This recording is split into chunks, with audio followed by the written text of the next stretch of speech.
So how much of assisting someone in developing an individual plan is actually coaching?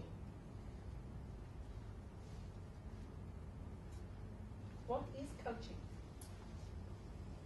It's the same, isn't it? Kind of. Training, coaching, guiding, supporting. Same. Yeah. Would you agree with that? Would you say that that is coaching, guiding, supporting? You need to help them achieve it, don't you? You need to be able help. to help them achieve something. And what is it that you would want them to, what is it that you need to help them achieve? So they go. Okay. Donna, I'm going to move your stuff. Is it okay if I move your stuff? I have to be really careful now. Okay.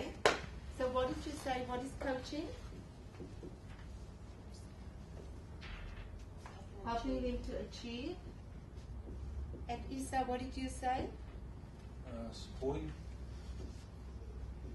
If they're not sure, anytime they're unsure, what's the next step?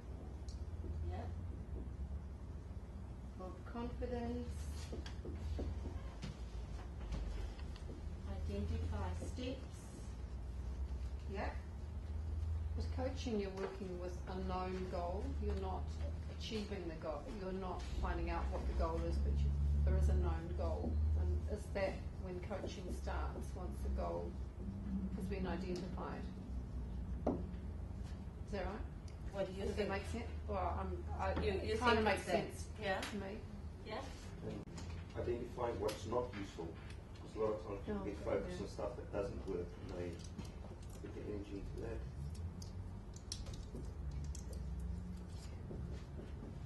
This is encouraging or working towards independence. Wanting someone to work with independence. They're thinking and they're kind of it's your goals. So can you, if this is coaching, can you see the link between an individual learning plan and coaching? Totally. Where's the link? Where's the goal. link? And the goal. Absolutely. Here's the link. You're working with the focus is known. Yeah? And then you take it from there. So if you're coaching someone and they don't know what their focus is, what would you do with them? Using questions, strategic kind of questions to figure out. Because that's their focus. You can actually help them develop an individual learning plan so that you can establish a focus, yeah?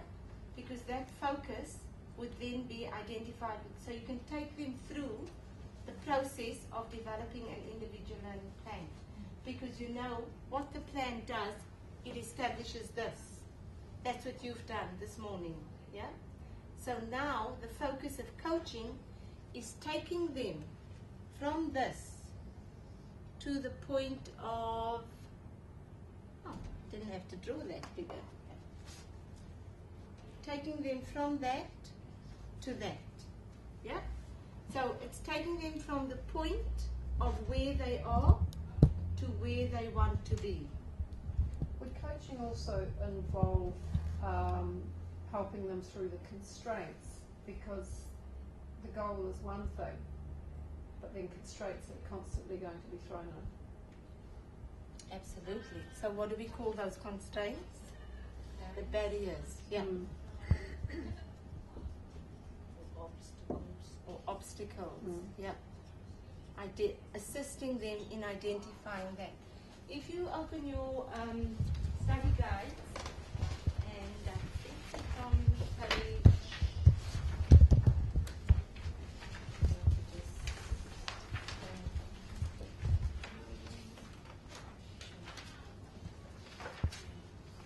page 6. This is what is called the coaching conversation gap, or coaching through the gap. Essentially, that gap is the bit that we identified there. Moving from the point of where they are to where they want to be. So where they are is knowing what it is they want to focus on or what it is they want to achieve.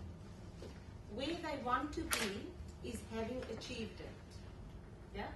So your role as a coach, as you said, it's a specific role. It has a beginning and it has an end. And it ends at the point of achievement. Yeah? But that challenge, your complete focus is that space. It's the space between where they are to where they want to be. So now, how do you work within that space? That's a key thing. If you look at, if we go back to page 4, there's just a brief description on the purpose of coaching. So if we just read through that carefully and unpack it, it is a method of training, directing, or instructing an individual, on page 4 under coaching, the purpose of coaching. It's a method of training, directing, or instructing an individual or group of people to do a specific task, achieve a goal, or develop certain skills. So it has a very, very clear focus. What's the difference then between coaching and mentoring?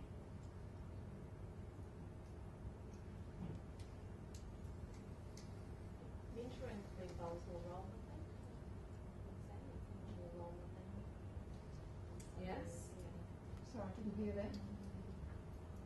Mentoring is more about role modelling, and so it's imparting knowledge and skills and role modelling kind of a environment. Yeah. And the mentor is the point of expertise. So it's sharing that expertise. In your role as a coach, are you a point of expertise? Meant to be. You're not meant to be. No, you're not meant to be. I don't need to know anything about nursing.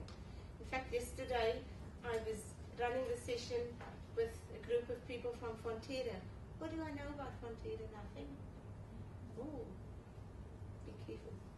Doesn't matter. I don't need to know about Fonterra. And that's the difference, a key difference between coaching and mentoring. Normally a mentor is an expert in that particular area. And the focus of the mentor is to share that expertise. The information is coming from the individual, the expert.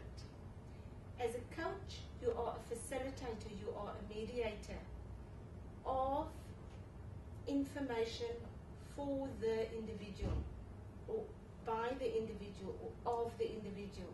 And your role is to direct that individual's progress and development to the achievement of a specific or particular goals. So you don't actually need to know anything about that person's expertise. But what you do have to have skills in is how to focus that person's development and movement and decision making and actions towards achieving that goal that they've set for themselves. So constantly keep them on track. That is your role as a coach.